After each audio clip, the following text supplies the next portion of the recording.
Gece gündüz hayaline döndüğüm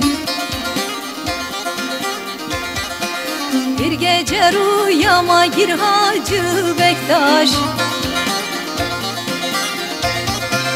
Günahkarım, günahımdan bezerim. Özüm dara çektim sor Hacı Bektaş.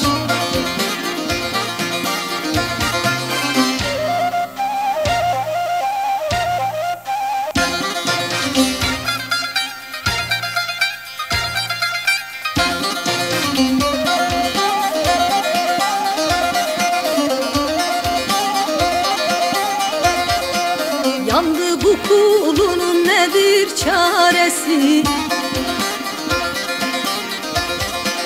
Gene tezelendi yürek yaresi.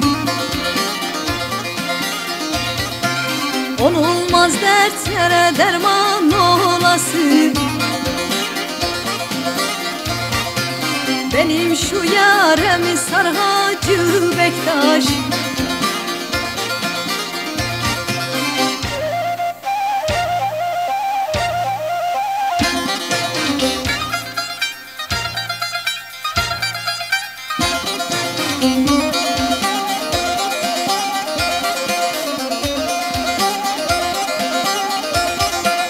Gahi bulut olup göğe çıkarsın,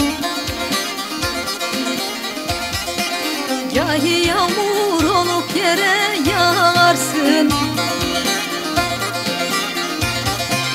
Ay mısın gün müsün gökten doğarsın.